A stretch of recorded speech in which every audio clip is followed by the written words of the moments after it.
I'm Donna. And I'm Kerri. And we are Paranormal Chicks. Episode 178. And y'all, her birthday is over. But I must say, we did have a good time. Yes. And you didn't almost die this year. Until after my birthday. Not really. Like, I didn't almost die. I just didn't feel good. Yeah. Not the coronavirus. Not the coronavirus. Also, do we still say coronavirus? I feel like we say COVID, right? I don't know. I feel like I went back to like early 2020. It was just the monthly things, y'all. You know. And hers hates her. But tell them what we did do for your birthday. We held and fed a sloth. Ooh! And not in like the gross, like in the way. Yeah, I didn't think we were going to do it like me and Kerri. We're going to be able to like touch the sloth. Because in pictures, its nails and its eyes give me the heebie-jeebies. And it was very mesmerizing. Sidebar, this is going to be a long intro because, you know, we're talking about Donna. So if you hate these intros, skip. Like hit the button like 18 times. Well, when the sloth came out in all of its glory, I thought... Looks so fake. I was like, wait, are they tricking us? Is it like a stuffed animal? Oh, no, it moved. It's real. It's real. Well, we should say, too, this has been like months in the workings, too, because you have to book this out months in advance. But I think it's so cool because we got to be with the one whose name is Chewy. And Tiffany's niece, Kristin, because she was like 4 years old when I met her, and now she's like 24. But she used to call me Chewy. Why, we don't know. She doesn't even remember why she would do it. Right. But she just started calling me Chewy. I don't know if she couldn't say Kerri. I don't know. But so I don't know. I just thought that was cute. Yeah, it was cute. Look, this was actually a really good time. Informative and everything. It wasn't that alpaca event that we had. There was no hairy soap. No. And the best part of all, because y'all know I'm like obsessed with giraffes right now. Give me like 3 months and I'll probably hate them. Y'all know how I am. ADHD at its finest. But you've actually been pretty obsessed with them. For like 3 months. Yeah. 5 months. Yeah. So the zoo has a new giraffe exhibit and we were running late. So imagine that. Initially, we were going to try to get to the zoo a little bit early, go walk, see the new giraffes, and then go to our sloth experience. But, you know, we're running late, so we couldn't do it. Well, while we're there, we actually got to go into the giraffe exhibit. Like, into the back alleyway, tried to feed them. They weren't having it. But, like, we were so close to the giraffes. It was like a dream come true. It really was. And they're so tall. I mean, like, really. I mean, because it's they're giraffes. But even their legs and stuff, my head probably came up to the bottom of the mama's tail. Yeah, it was wild. You came up to their knees. I mean, on a good day, their knees. But we have pictures, and so we'll post those in the group and some video. I have about 100 different faces because... If y'all could have seen her face when that sloth came out, she looked like, I mean, legit a kid who just made it to Santa's workshop. Like, that was the joy on her face. Like, like Santa, I know him. Well, because it was real. I know. It was real. It was real. You had a more, like, reaction to the sloth than you did the alpacas. I think because... we were in Deliverance. Yeah. I didn't think I was going to die. Yeah. You know? Yeah, it was like a legit setup. Mm-hmm. Mm-hmm. Yeah. Like, if they had an alpaca exhibit, like, where I could go and, you know... do that there at the zoo, I would probably have even more of a reaction to that. But yeah, that hairy soap place, and you had to be on guard. Yeah, and if you don't know what we're talking about, go back and listen to the episode right around Donna's birthday last year. Not last year. 2 years ago. I forgot about the pandemic, and you'll hear that experience. It was one for the books. It could have been on Let's Not Meet.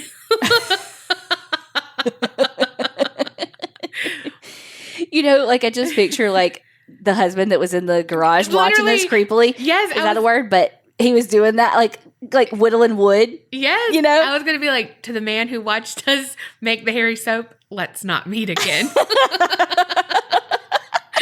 Poor guy. He didn't do anything. I know. Just watched. He was just living his best life. Like, He's probably like, God, why did they have to come today? It was a good Saturday and now I have to be out here. Don't they know how fucking hot it is? It's August in Mississippi. But yeah, it was a great birthday. That day was amazing. Then the week after, I was a sloth on the couch. And I watched the whole 4 seasons of Queen of the South. I was going to say you watched the whole Netflix. I did. I didn't do anything. I couldn't do anything. That's all right. So far, 36 hates me. Not as bad as 35 did. True. So big thanks to all of y'all who sent happy birthdays and everything in the Facebook group or in messages. All of that. Thank you so much. And Karen sent you the sloth blanket. Oh my gosh. And Ashlyn sent you She sent me carbs and cocks and the furry bones. Yes. Oh my gosh. And then she sent it was a piece of toast, a furry bone, and a chicken furry bone. Yes. Oh my gosh. And then a llama or an alpaca. They're interchangeable to me, okay? They're literally the same animal in my brain. Alpacas are cuter to me. Just because they're fuzzier. Their snout's shorter too, huh? I mean, sometimes. Oh, well, I don't know. I'm not a fucking farmer. No. You don't even know words. Anatomically. Well, you know who I'm thankful for? Patreoners! It should be noted, I have a lot of H's and a lot of Texases. Oh, okay. It's not a word. But first and foremost, thank you so much, Ashley G. from Virginia. Lindsay D. from Michigan. Kelly H. from Texas. Crystal B. from Kentucky. Amber H. from Texas. Jessica C. from Virginia. Osiris H. from Ohio. Julie K. from Texas. You sounded like that TikTok. If you're not listening to this podcast, where are you at? That's what you sounded like. Matt K. from Texas.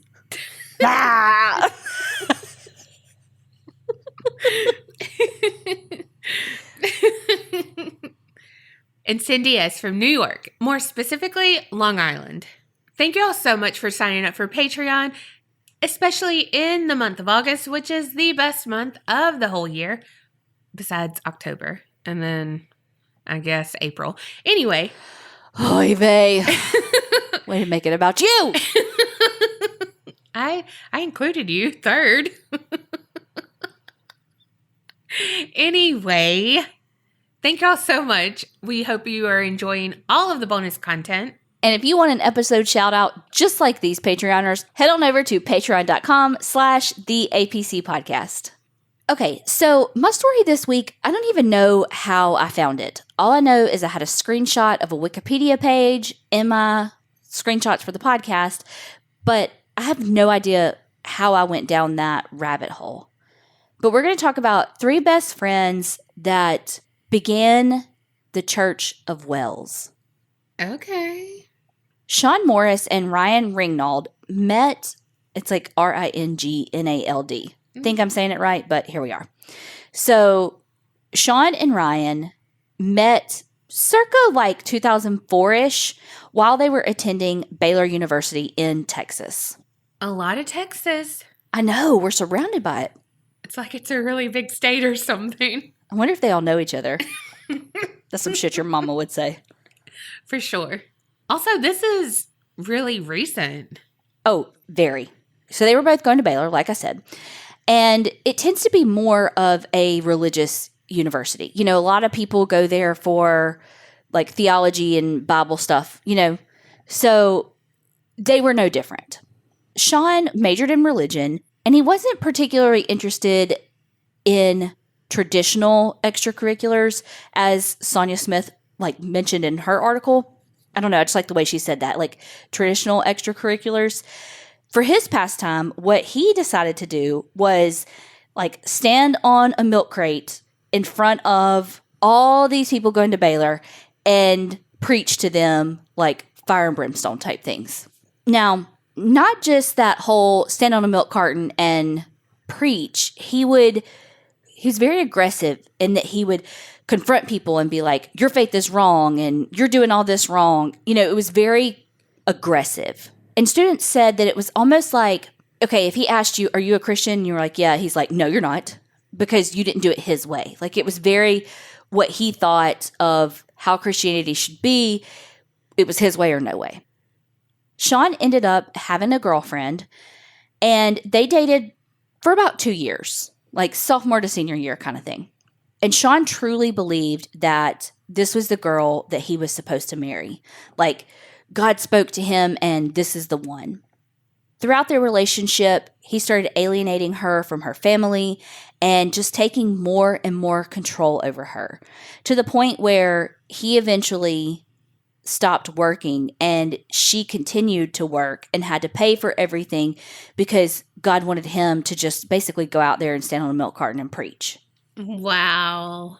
And they lasted for a while with her, like I said, paying for everything and having all of this emotional and financial abuse. Especially, like I said, he was starting to separate her from her family. I'm the only one that loves you. Don't talk to them, only talk to me kind of thing. How does he find someone and I'm still single? Well, it didn't last. Eventually, she got tired of this because, I mean, it was down to even, he would tell her that her clothes weren't modest enough. And then when she would change, it's too modest, Oh my So it's gosh. like, there was no way. I mean, it was, so she eventually was just like, fuck this, I'm done. Right. He would tell her if she didn't change her clothes, that she was willfully disobeying God and denouncing Jesus. When Sean would go to class, which wasn't that often because he was too busy preaching on his milk crate, he would get in these huge debates and arguments with his teachers on how they were wrong. And like, just that annoying, that person in class were just like, shut the fuck up. You're not that smart. Like, quit trying. So, like, they have their job for a reason. You're a dumb fuck. Shut up.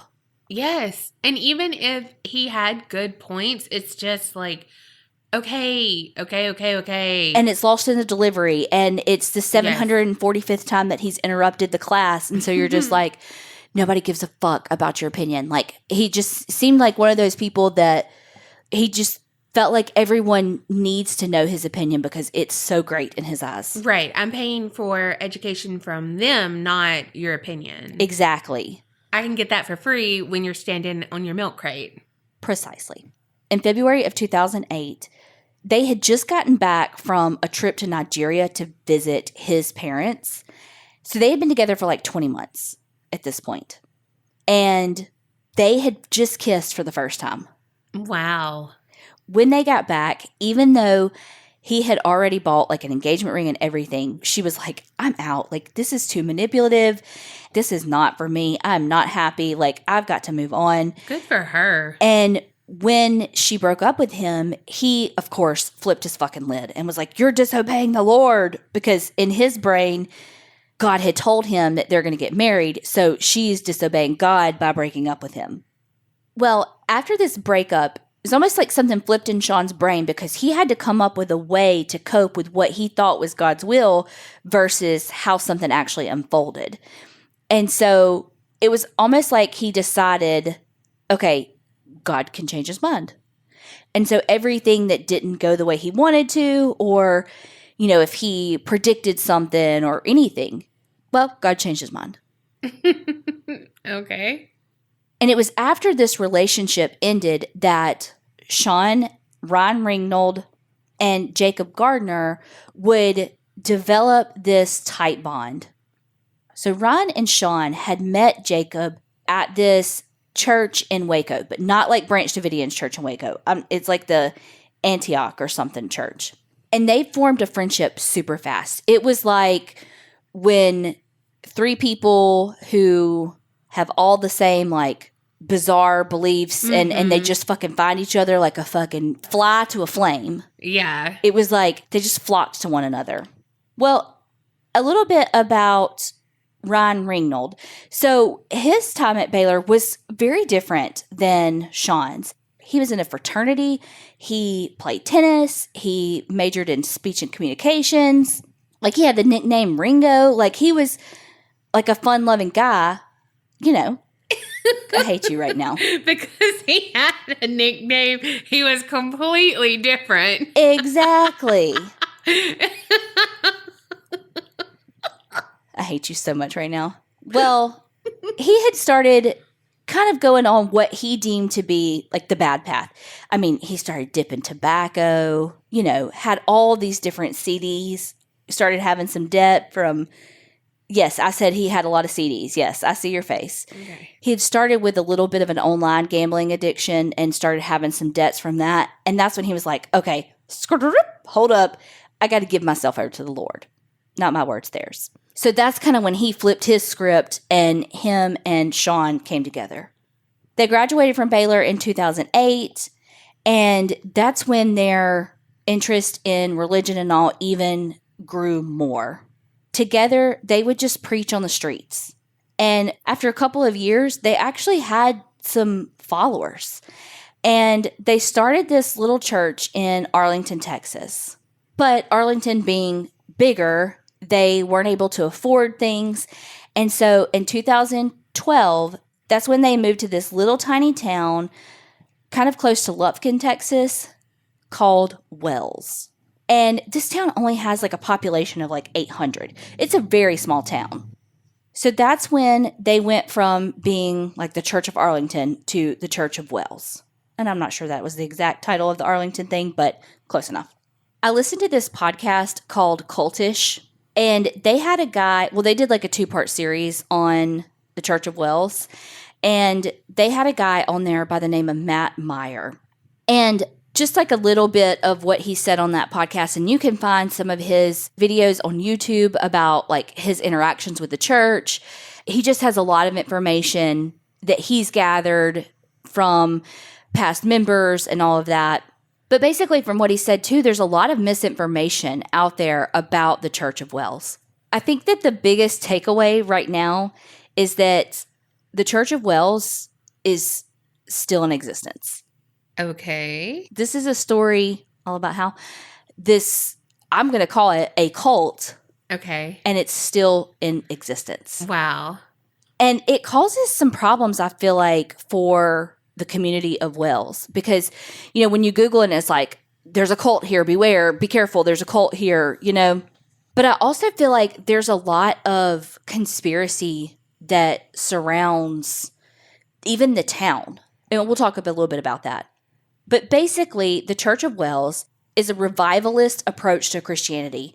I mean, okay, that sentence is straight from Wikipedia, TBH, but basically what it means is the Church of Wells believes that even if you are a Christian and you say that you are saved, like you're going to go to heaven. Remember how I talked about that Sean had gone through that breakup and he was like, oh, God changes his mind. Well, that's what their church is basically based on. And, oh, you think you're saved? Well, God can change his mind if he doesn't like what you're doing, kind of thing. And traditional Christians believe that, well, not all, but most denominations of Christianity believe that once saved, always saved kind of thing. And they're saying, no, that's not right. And if you dress inappropriately or you don't do X, Y, and Z, then you're going to like lose God's love, basically. And they also believe very hellfire and brimstone type stuff. They cherry pick, which, whatever, but they cherry pick passages from mostly the Old Testament of how you should act. Like they believe that cell phones are terrible and that you shouldn't do that. You shouldn't go on the internet, all these things. Meanwhile, they use cell phones, and there's literally a website for the Church of Wells. I was so going to say.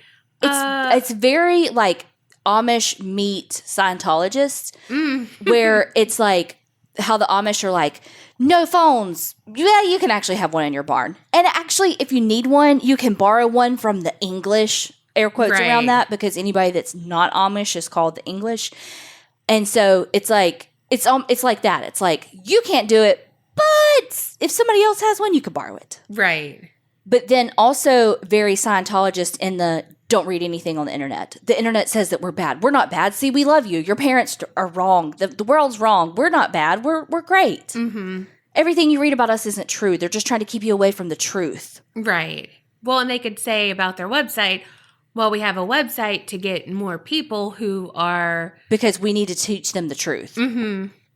The other thing that they do that's very, very cultish is that they isolate people from their families.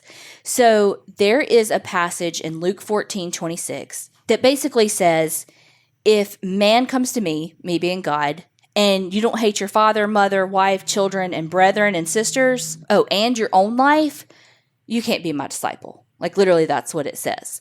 And so again, they cherry pick these verses. And so they say, okay, see, if you don't hate all your family and yourself, you're not truly a follower of God and you're not really saved. So come with us. We love you. So come with us and we'll make everything better and we'll show you how to actually be saved. So this group has a few controversies that surround it, other than their beliefs and teachings, but a few controversies that made people go, wait, what's going on here? Probably one of the more heartbreaking controversies surrounding the Church of Wells has to do with Kristin and Daniel Pursley. Kristin and Daniel had been pretty religious, from what I understand, before they came to the Church of Wells. And they joined the church in November of 2011. And they were telling their family that they weren't saved and that they had never been saved because they believed the doctrine of this church. I mean, they were in it. And of course, they stopped all communication with their family. But one day, on May 27th of 2012, Kristin and Daniel called their in-laws, and as soon as the phone rang and they saw who it was, they knew that something was wrong. Kristin and Daniel had actually gotten pregnant. And while the church isn't necessarily against medical care, they are against medical care that's, quote, supremely over Christ. So, yeah. I'm sorry. Did he actually mean supremely overpriced? Because me too. I mean, what? Okay, so I should say content warning that this is going to get pretty dark right here. So, Kristin never received any prenatal care while she was pregnant. No ultrasounds, no trip to the OBGYN, literally nothing. And when it was time to give birth to their baby, Faith Pursley, they did a home birth.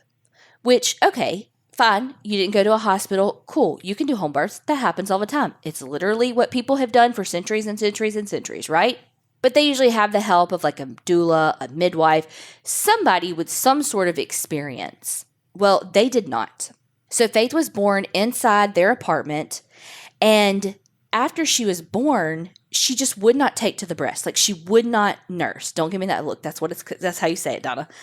And so they would literally have to feed her breast milk with an eyedropper. Well, Daniel and Kristin start noticing that she's got a bluish tint to her hands and her face. And so eventually the church leaders, the dudes that are like our age, the church elders, that's what they're called. And I'm like, you're like 35, whatever. They come over and they start praying over Faith. The neighbors are actually the ones that called 911. They called the cops because of basically a noise disturbance, because they heard chanting. Now, I will say that I saw that in some places that Daniel called the police, but everything else I saw said that it was just actually the neighbors. And when police get there, they find baby Faith laying in the bassinet, wearing a diaper and a blanket, and they realize that she has passed. And not only that, she had been dead for 15 hours. Oh my gosh. And so the church believed that they could literally pray her illness away, and that they're just standing over her praying instead of seeking medical treatment. An autopsy showed that her death was caused by pulmonary valve stenosis, which is a congenital heart condition, and it's treatable.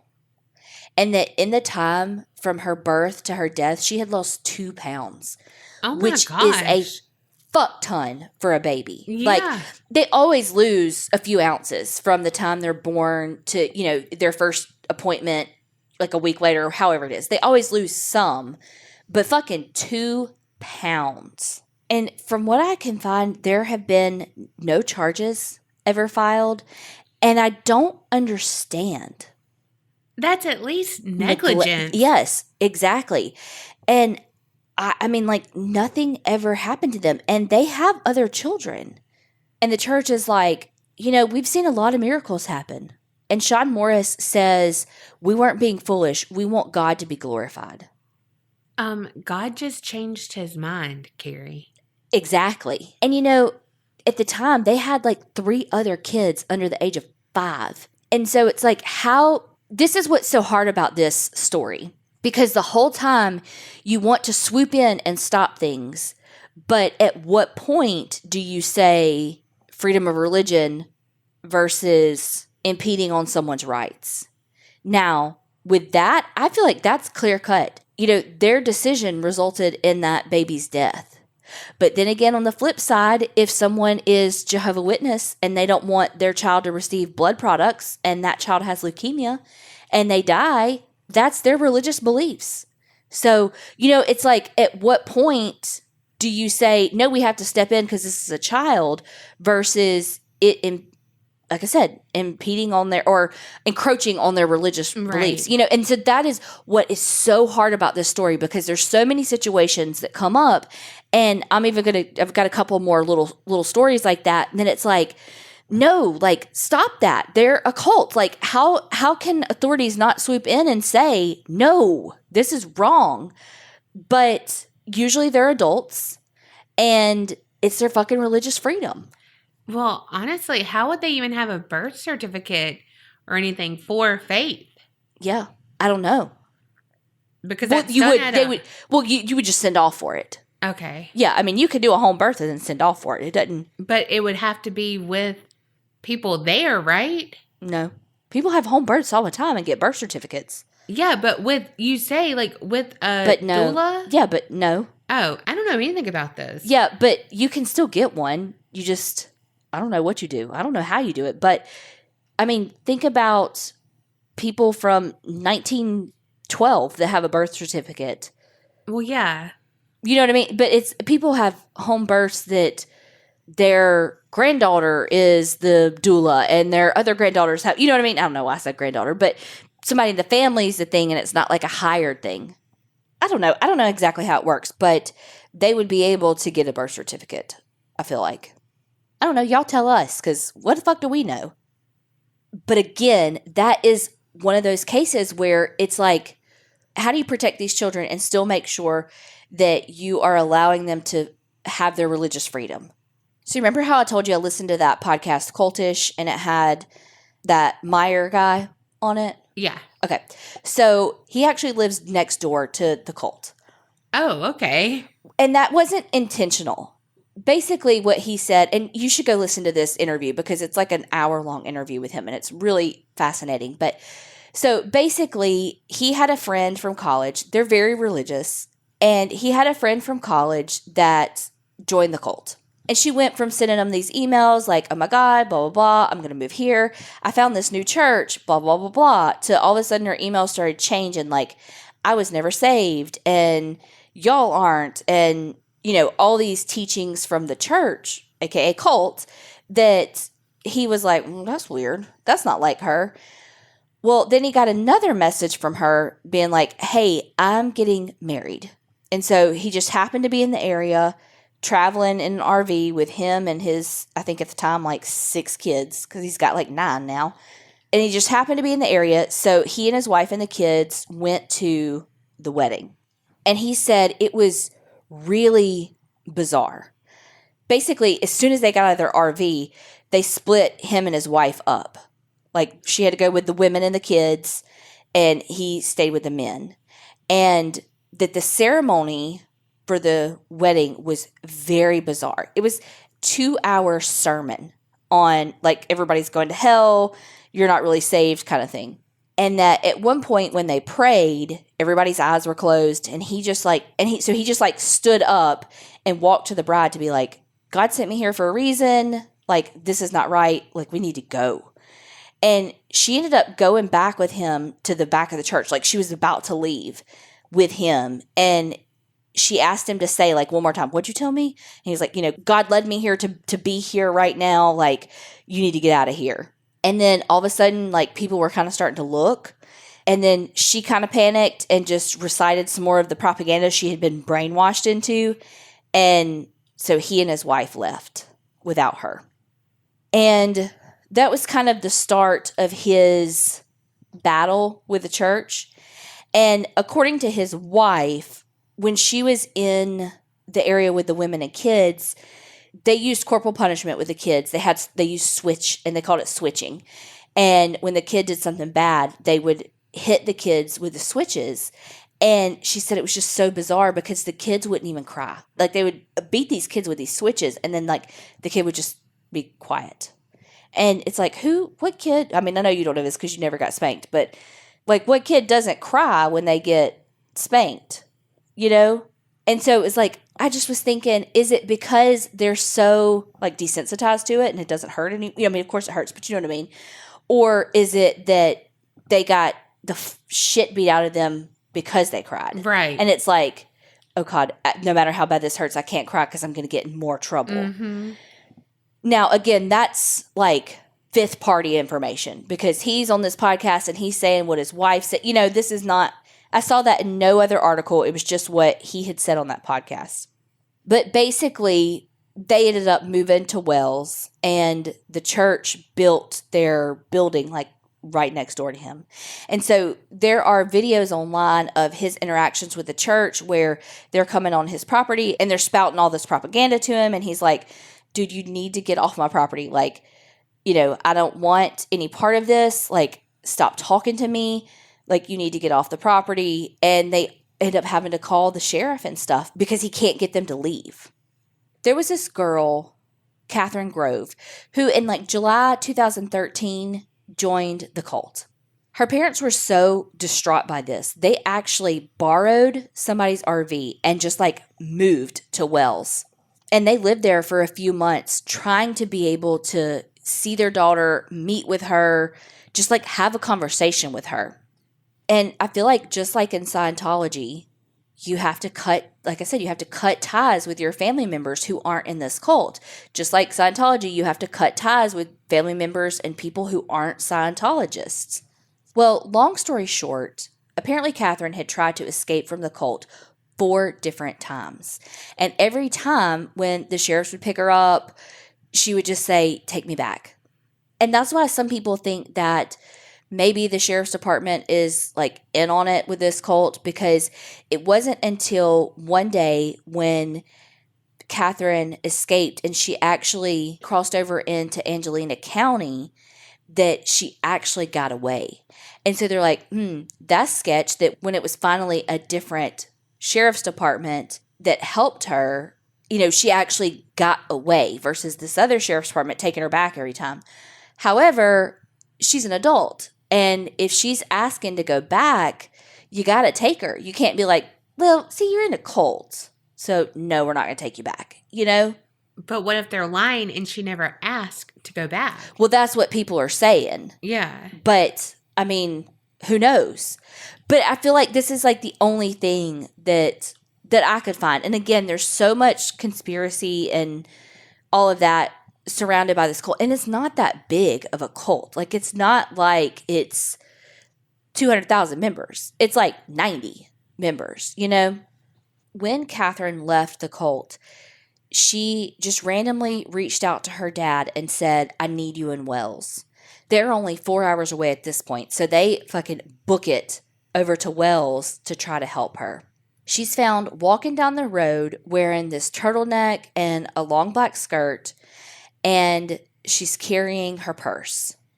She was super pale, and people are like, you know, we'd seen her around town, so they knew who she was because, again, she was this one that, like, escaped all the time and always went back, you know, so she was kind of known.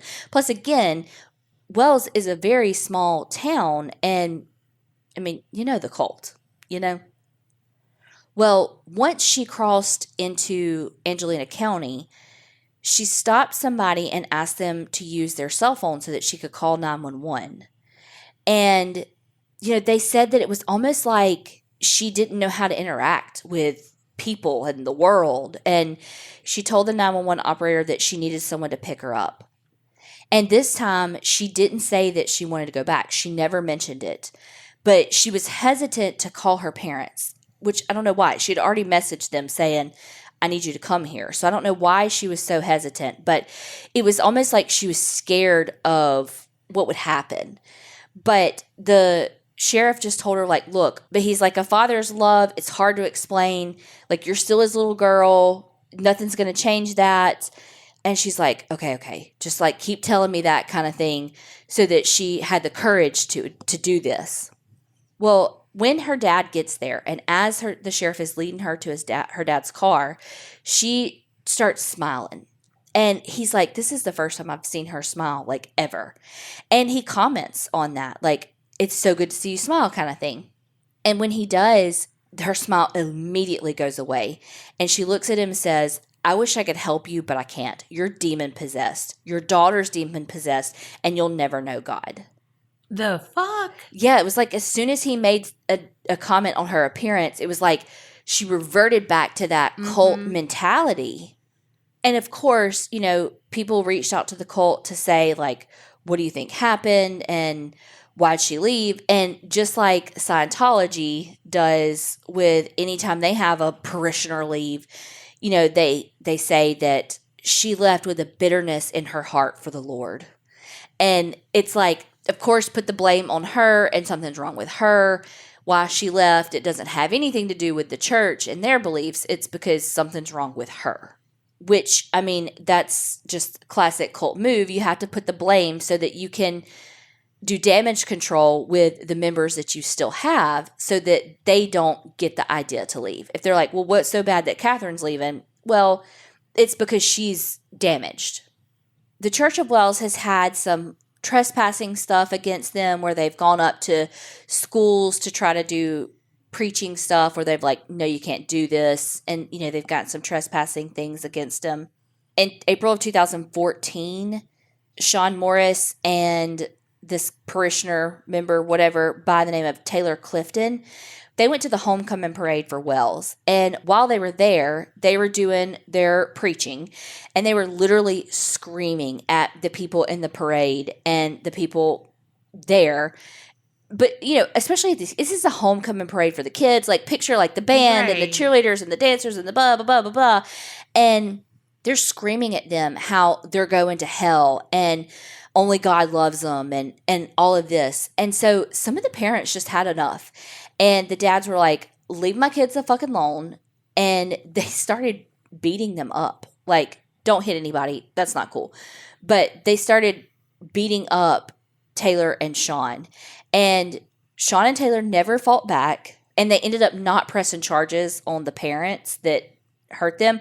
But it was this physical altercation because they are literally screaming in these kids' faces that they're going to hell and nobody loves them and all this stuff. They're inciting anger. Yes. And the parents are like, because you got to think too, the people in this town know that this is a cult and they know that this is terrible. And they're like, no, leave my fucking kids alone. Leave us alone.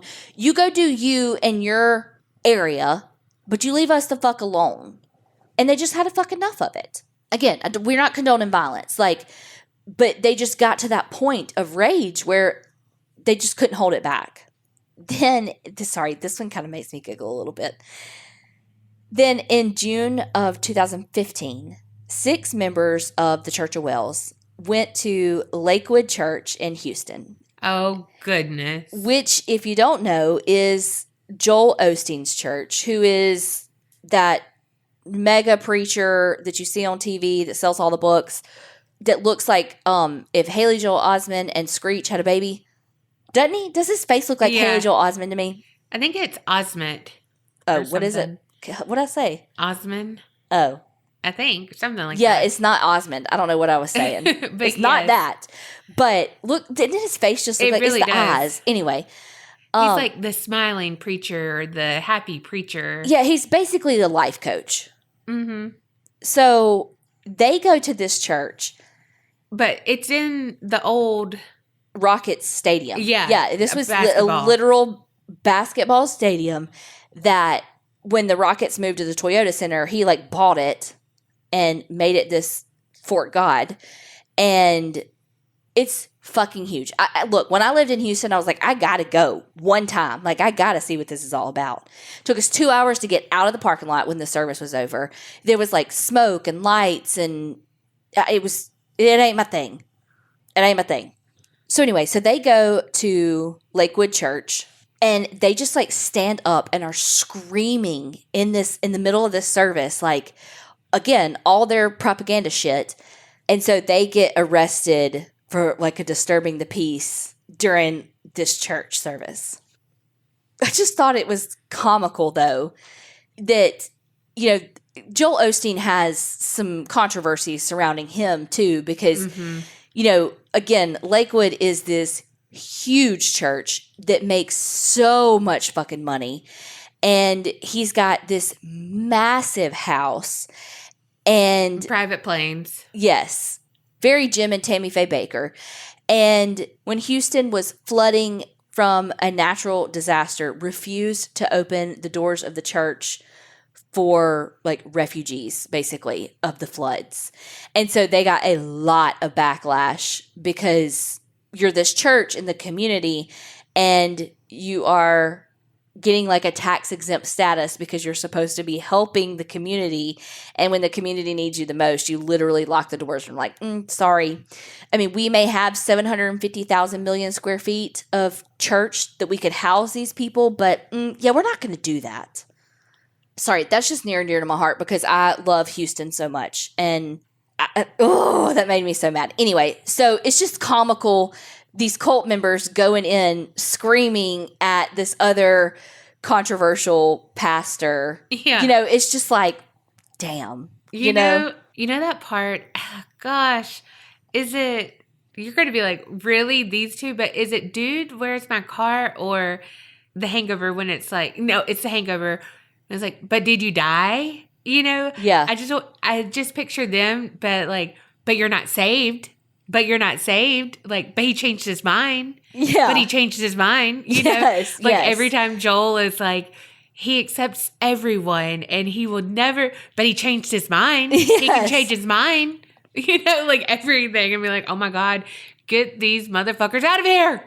Again, there's more little incidences where people were like arrested for trespassing or disturbing the peace for their preachings and all of that, which the church sees no issue with that because they're spreading the word. Right. How do you believe in this religion and how do you find any solace in it that he can just change his mind whenever?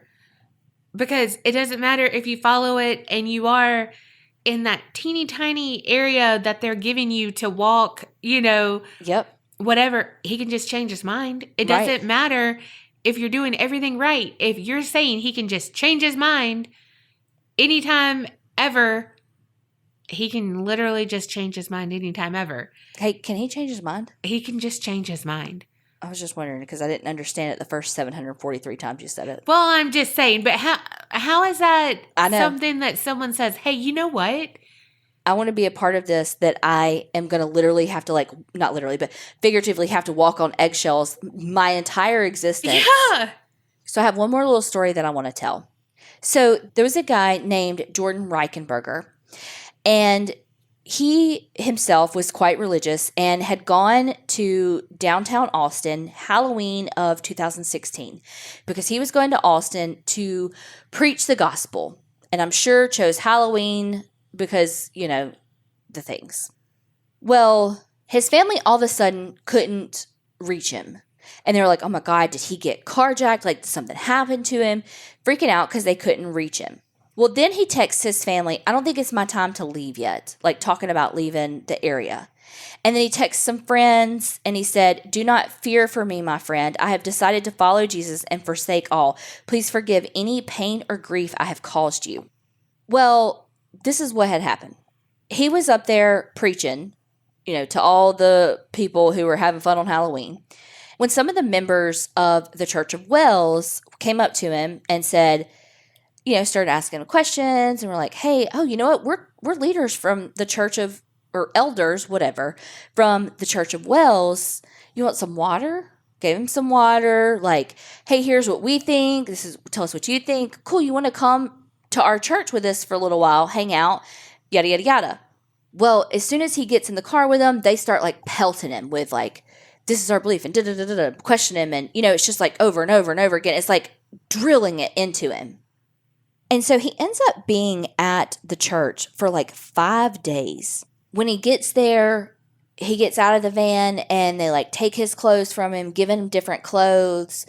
And it was like everybody already knew his name and they're like, oh, we love you, we love you, we love you, which is kind of what happened to the Myers guy, because it was like at first everybody from the church was like, cult was really, really mean to him. And then one day he found out from someone who escaped that Sean had actually like texted everybody, which I'm like, why do they have phones? But whatever.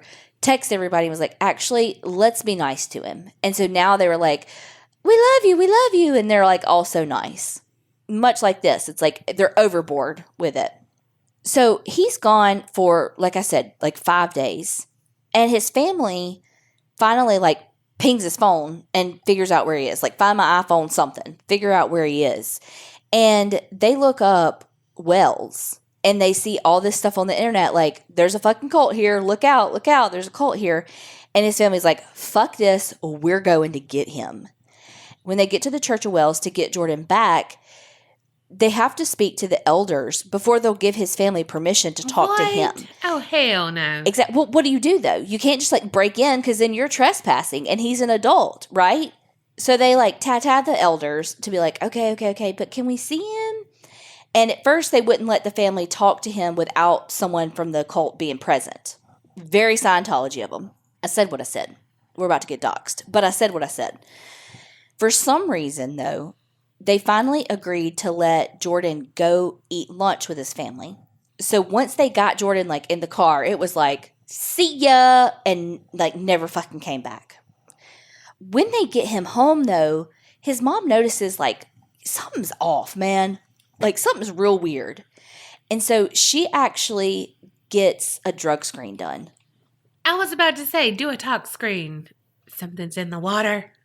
Well, like, literally. So she does a drug test and finds out that there are sleeping pills and muscle relaxers in his system. Damn. And Jordan does not have a history of using pills. Like, not at all. Like, he's clean all the way around. Like, he's going and preaching to all these people. I mean, not saying that preachers can't have addictions, but there's no history of using any pills, much less like sleeping pills, muscle relaxers, or anything like that. And when Jordan comes to, he's like, man, everything was like a haze. Like, from the minute he got in the van, car, whatever they took him in, it felt weird. And he was like, they were in charge of his food. They were in charge of all of that. And he was like, it was like he was drugged. And there's actually a 2-part Dr. Phil series on this. And people even talk about how, like, over the top Dr. Phil can be about, like, so then what happened kind of thing. But they're like, no, this felt so real and so, like I even saw an interview with Dr. Phil and he's like, they're on my radar now kind of thing. Oh, shit. Like, Dr. Phil was having none of it. He's like, talks about how, like, quickly people can be programmed, especially when there's drugs in their systems. And so you get them brainwashed that much quicker by drugging them at first. And then I forget what it's called. I don't know why, because they said it 800 times like you did a second ago.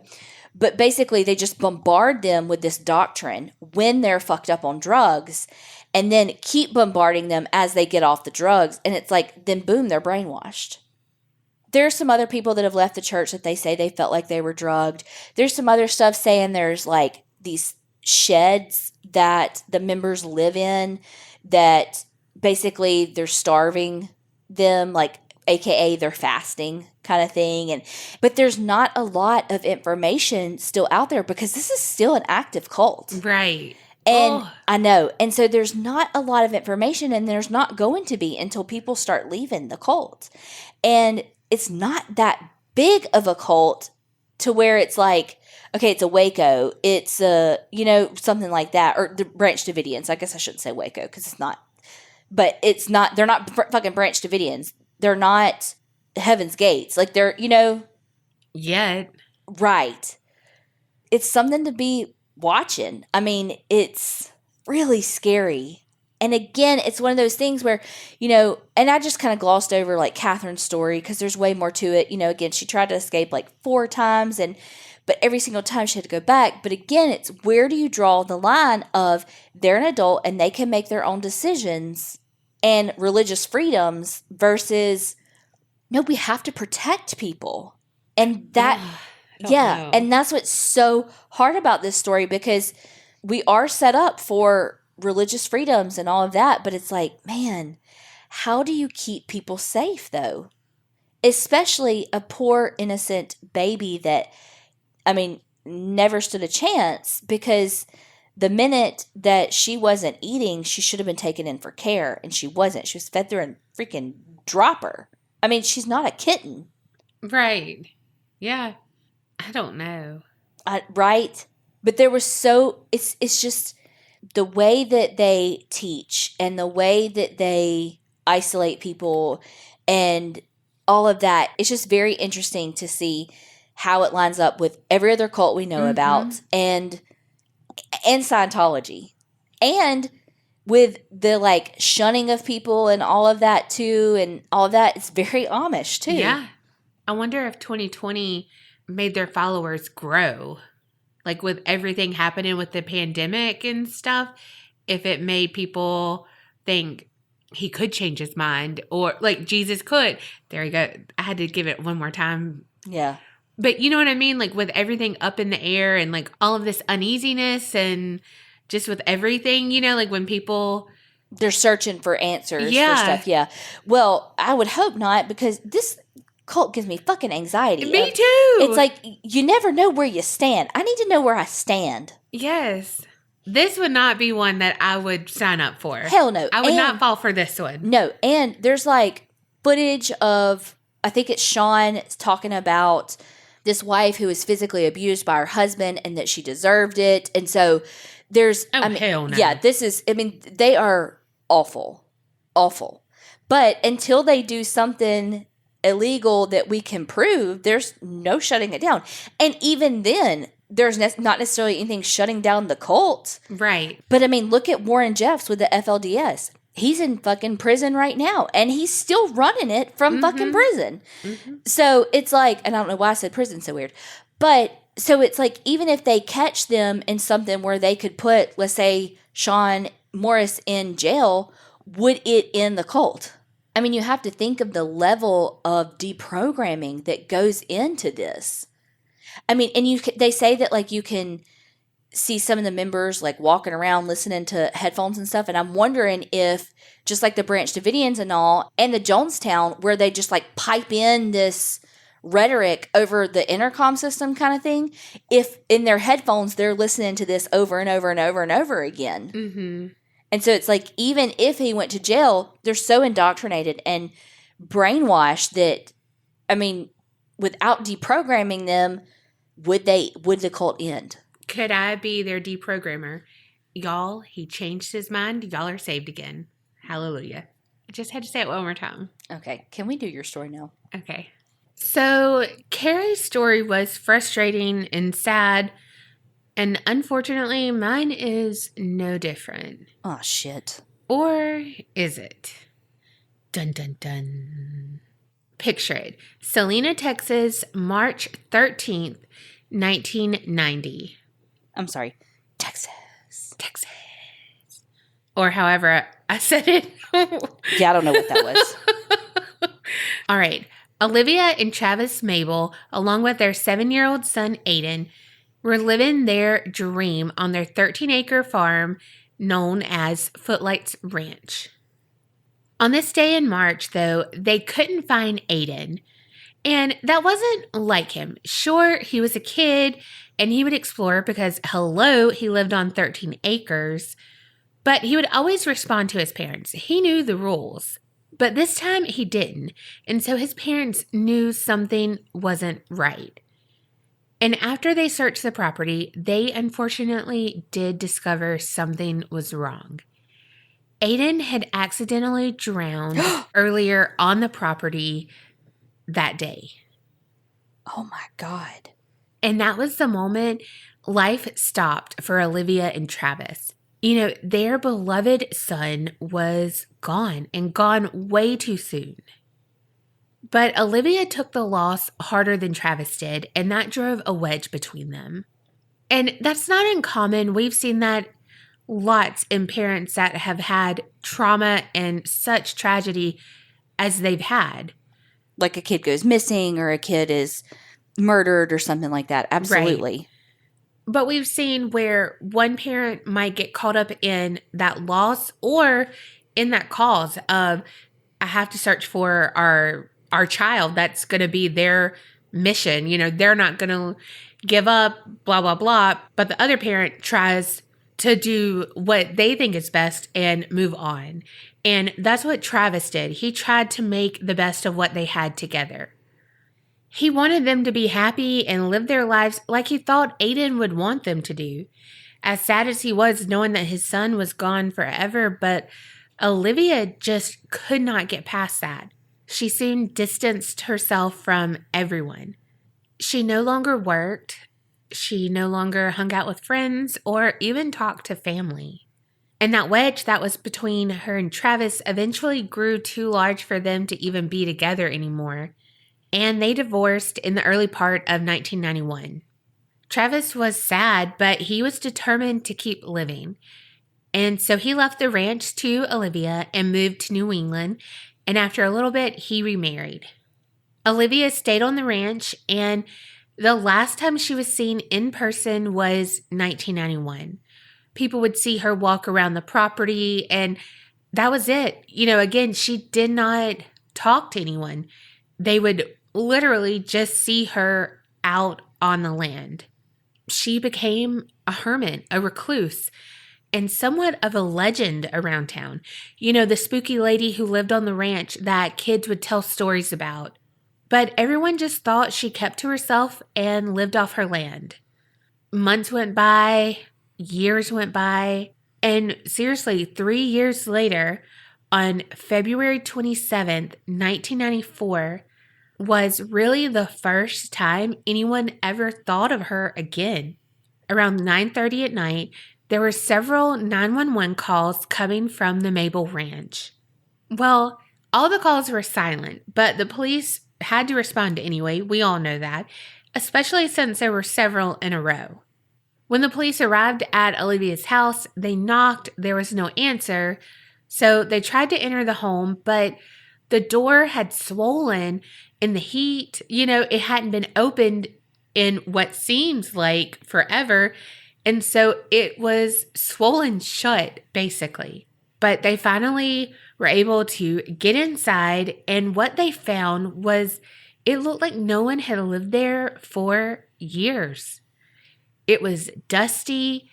It was almost decrepit, but maybe she was just a really bad housekeeper. Maybe the legends were real and she was, you know, a scary bitch. But they didn't know how eerie that night was going to be until they started going through the bedrooms, searching for who made the calls. They entered the bedrooms one after the other, all looking the same, like a ghost town, like afterthoughts, very neglected. Dust, cobwebs, things that looked like they hadn't been moved in years. Until they got to Aiden's room. And it was as if this was the only room that had life within the walls. Even though that's where they found it. The body of Olivia Mabel. She was sitting in a rocking chair, her body slightly decomposed due to age, it seemed, and in her hand she held a stick doll. Think Norman Bates' mom in a rocking chair, basically. But anyway, so the room was clean but not spotless. On the opposite wall of Olivia's body, there was what seemed to be a homemade shrine or an altar to Aiden. So this is why I say not spotless, because it was kind of that clutter on that wall that made it not spotless. Yeah. Around the altar were letters that Olivia had handwritten, pictures that she had drawn, all to Aiden. There were words in different languages that roughly translated to construct or to build. And those words were found by the altar. There was this one letter that they found, and it was dated on the same date that they entered the house, February 27th, which dumbfounded them again because this house, Olivia's body, everything was aged. Everything showed signs that there had been no life in there for years. But it was dated that day, that same day. And so they couldn't figure out how that was possible. The letter that had that date on it, this is what that said. My Aiden, I'm sorry. I'm so sorry. I should have never let it get like this. I'm leaving. I will not let you keep me, you vile, evil creature. Mommy's coming for you, Aiden. My sweet Aiden. Mommy loves you. What? Right? Francesca Santiago was one of the first officers on the scene. She said that she had an uncle who was into some of the more occult kind of stuff. And so she recognized the altar and some of the symbols immediately. But when she walked into that room, she felt a very angry presence. And she just felt that that presence was looming over just that room. But no one really wanted to say anything weird went on there because that would make them all seem like they believed in all of this nonsense, right? So with this case of Olivia Mabel, the city basically concluded that she died of a broken heart. You know, she died of self-negligence, and the calls were just some sort of glitch. The letters were post-dated and just kind of a weird happenstance that they ended on the same date that the police were called in. And so Olivia Mabel's case was basically closed and considered a natural death, even though there were so many unanswered questions around it. And then there were so many spooky happenings and eerie circumstances around the land. The owner of the property, Christopher Hagen, he came into ownership after her passing, obviously. He had a hard time selling the property because the rumors were growing by the day. And so to put a stop to it, Christopher got in touch with a paranormal investigator from Osteen. His name was Drew Navarro, and he wanted his expert opinion. But the moment Drew stepped onto the property, he said that he had never been in a place that had such an imposing force. He said he couldn't breathe and his heart was constantly racing. Drew went on to describe the land, the house, the energy as being possessive, but in the way of a child who's jealous and throwing a tantrum to get your attention. He said that he wasn't sure what's lurking there, but what he did know is that he didn't want to stay there for long, and no one else should either. But like I mentioned before, there were so many legends about Olivia before she was ever found dead, but now the people of Salina had more legends about Olivia. They believed that Olivia might have conjured up someone or something while she was trying to contact Aiden, or while she tried to create a version of Aiden that would live with her in that room. But she didn't know what she was doing, and it got out of control. And we'd kind of spoken about this thing before, where something wasn't real, but you gave it power by believing in it, by thinking it into existence. We kind of skimmed over it with the talk of Slender Man before, when we talked about him maybe being a tulpa. Right. Okay, so if you don't remember, a tulpa is believed to be basically a thought that has now been materialized into a form. So it's now a physical materialization of a thought. That's like from Wikipedia. In some studies and writings, it shows that after manifesting a tulpa, it can turn on the creator, which could have been what happened to Olivia. Some people might say that, oh, an imaginary friend could be a tulpa, which sure, it could be. But the thing about a tulpa is that you keep thinking about it and you keep building onto this thought that you have now given a life, and they can be seen by everyone, not just who created them, i.e. Slender Man. So as they gain energy and strength, they gain visibility too. there was this Russian psychiatrist who published her experience with a shaman, and he had merged his stream of consciousness or his spirit with hers. And so she said this was kind of proof that a tulpa could exist, how he merged his spirit with hers. And there's also different Buddhist teachings that talk about different holy men who created tulpas. And what they would do is they would have these tulpas guard divine locations and such. Because a tulpa doesn't have to be human. It can be a shadowy form. It could be an animal. It could be an inanimate object like a stone, a tree. But what it does have, it has its own identity. It has everything inside of it to make it a life of its own. It has its own thoughts. It has its own everything. And what's really scary is that over time, they can acquire their own identity, and sometimes they can travel long distances away from the person who's created them. And sometimes they can also function after the death of their creator as well, i.e., maybe in Olivia Mabel's case. So it could have been the tulpa that she had created or summoned that dialed 911, but it didn't have a voice or whatever. So that's why it was silent, but it needed to be found, to be like let out, to be whatever. I don't know. Yeah, that was my next question is what does it gain from like being exposed or whatever? But I guess if it's needs power or like you said, needs to be like let go, discovered, then that's why. Exactly. They need everyone to see the letters, all of this to be like, whoa, this is spooky. Wait, what is this? Just so happens that the officer knew, okay, these symbols mean this. Okay, wow, this is, like it's a lot of it, just adds up a little too much maybe. But tulpas can develop evil intentions. They're not always created for evil intent. Like I said, the monks and other holy men had created them for security. A lot of people create tulpas for companionship, which could be why Olivia created a tulpa for her, i.e., for her loneliness from Aiden.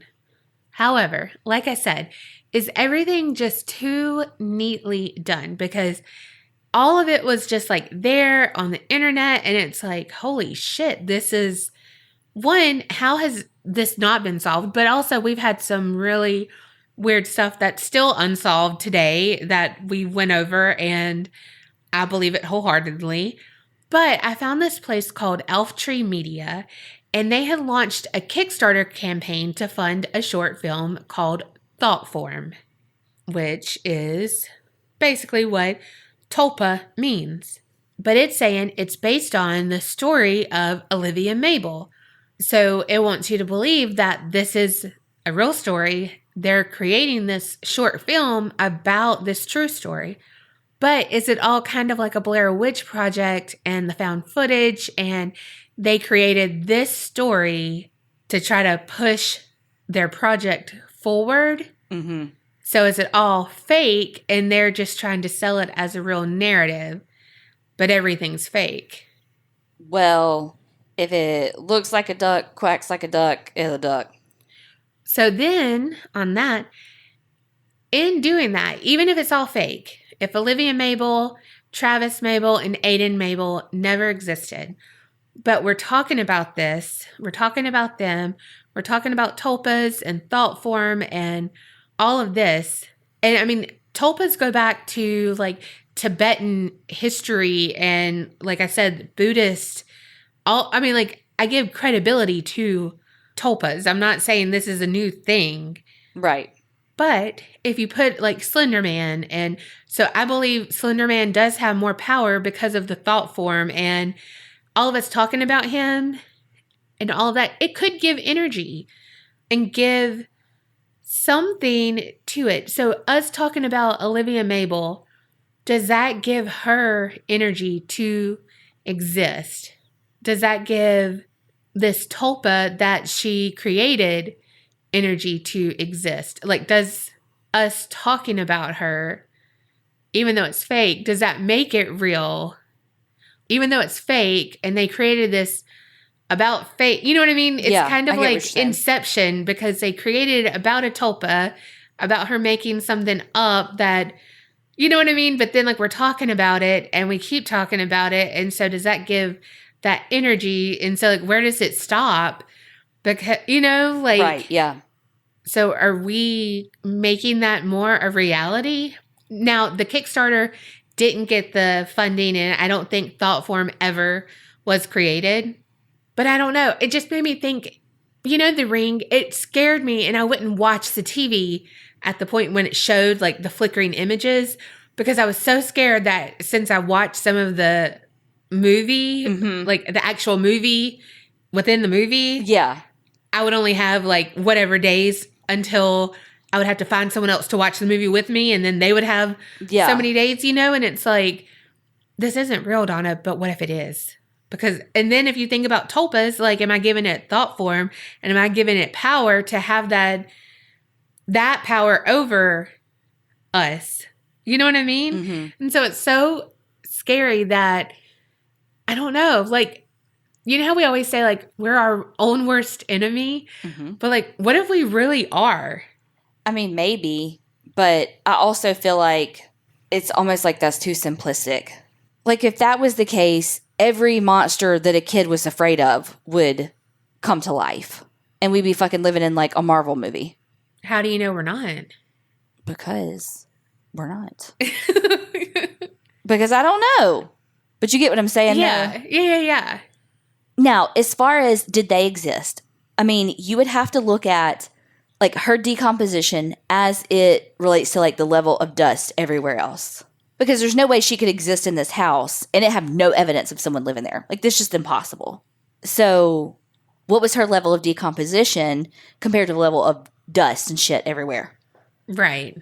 But even if it is consistent, then how do you explain the calls and how do you explain the letter? Yeah, I don't know.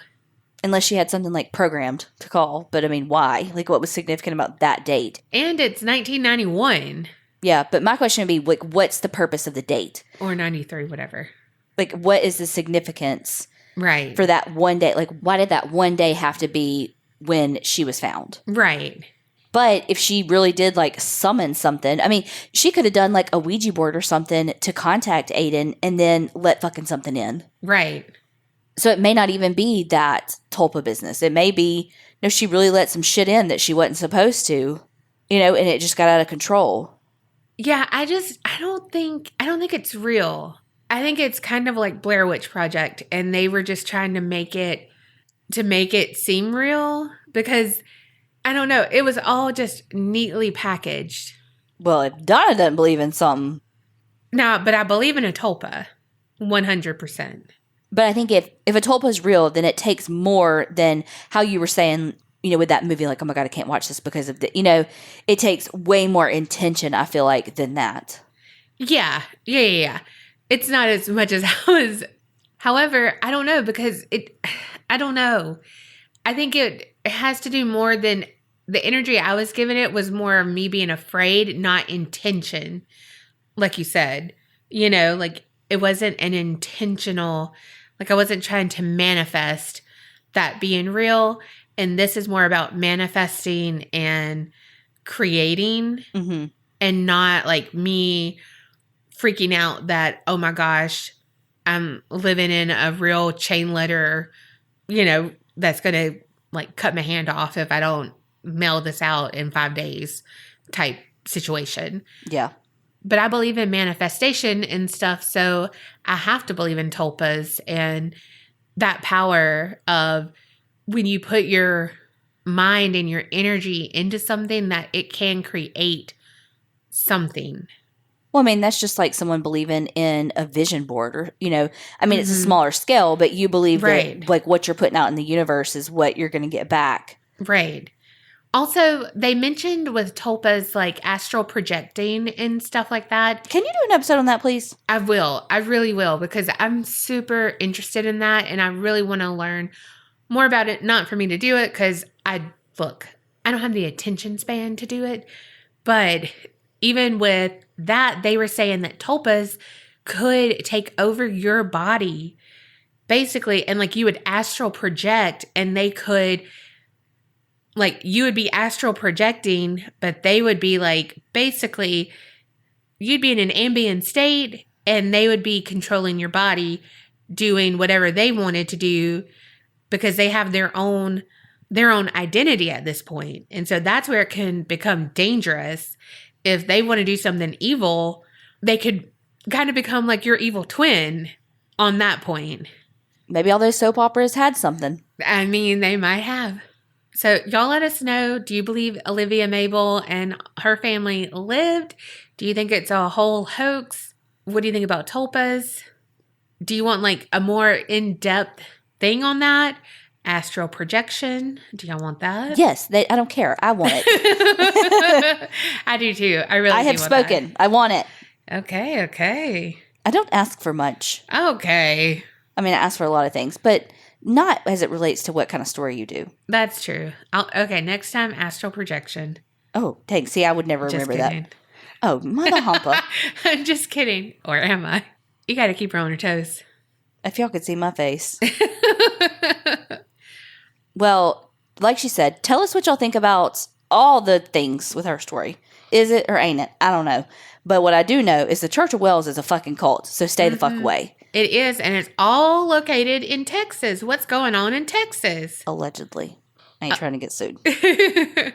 I mean, it's all located in Texas, but... Yeah, but the cultness. Yeah. But, like I said in her story, if it looks like a duck and it quacks like a duck, or talks, whatever. But y'all let us know what y'all think. Thank y'all so much for listening. Don't forget to subscribe. Well, as they say now, follow. And leave us a review. But mostly, remember. Creep it real and don't get scared.